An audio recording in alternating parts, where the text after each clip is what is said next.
بسم الله الرحمن الرحيم. معكم باشمهندس أحمد سمير من مكتب EGC. دي تعتبر تاني حلقة معانا في الانترودكشن البسيط before chapter 1. قبل ما نخش شوية في البرنامج احنا بنعمل انترودكشن بسيط كده للبرنامج. دي تاني حلقة فيه. احنا النهاردة المرة اللي فاتت اتكلمنا عن وظائف البرنامج، بس احنا ممكن نشرحها باستفاضة أكتر. ايه هو الاوتوديسك ادفانس ستيل؟ الاوتوديسك ادفانس ستيل يعتبر من احسن البرامج في مجال الستيل ديتيلينج.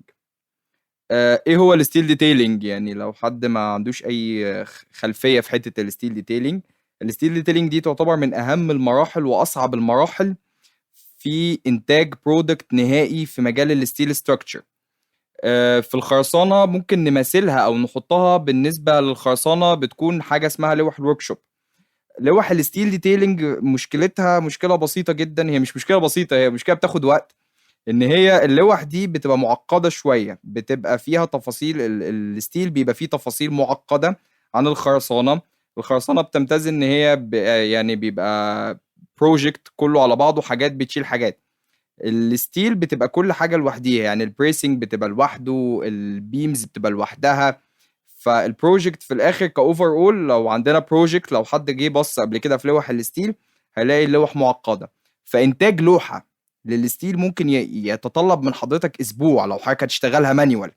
بس مع خاصيه البرنامج ده ان حضرتك هو بياخد سكاشن في كذا حته، فممكن ينتج لحضرتك بسرعه كبيره جدا اللوح وبدقه عاليه جدا.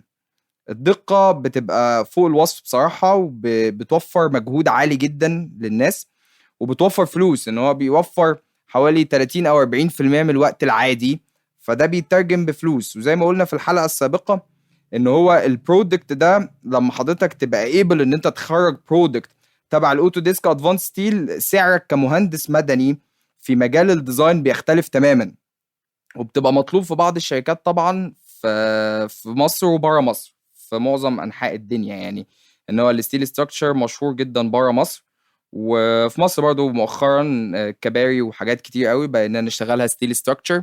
فالموضوع بقى كويس جدا، وبقى فرصة جميلة جدا للربح بالنسبة لمهندسين كتير. ممكن نخش ستيب زيادة شوية.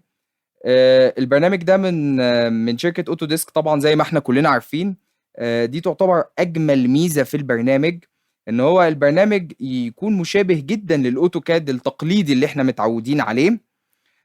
في الاوتفيت، في الاوامر بتبقى في معظم الاحيان. يعني لو احنا عملنا فريم هنا مثلا تبع الاوبجكتس، لو احنا اشتغلنا فريم او اشتغلنا اي حاجة احنا عايزين نشتغلها، البروجرام بينطبق عليه نفس الاوامر بتاعه الدرو ونفس الاوامر بتاعه الاوتوكاد بالنسبه للكوبي والديليت والحاجات دي، وان انت لو حضرتك عملت اي حاجه ممكن نعدلها. فالميزه دي تعتبر جميله جدا، وبتبقى سهله في التعليم. يعني هو البرنامج يعتبر السهل الممتنع.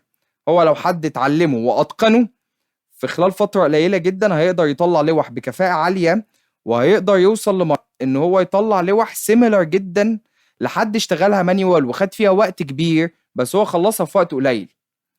بلس ان البرنامج ده من مزاياه القويه جدا ان هو بيبقى عارف ان انت شغال في الستيل، فالرول سيكشن والاي سيكشنز والحاجات دي كلها موجوده. يعني زي ما احنا شايفين الاي سيكشن والسي تشانل والال انجلز كلها موجوده، والتي سيكشنز والهولو سيكشنز، كل السكاشن موجوده عندنا باختلاف الدايمنشنز بتاعتها، باختلاف الاكواد.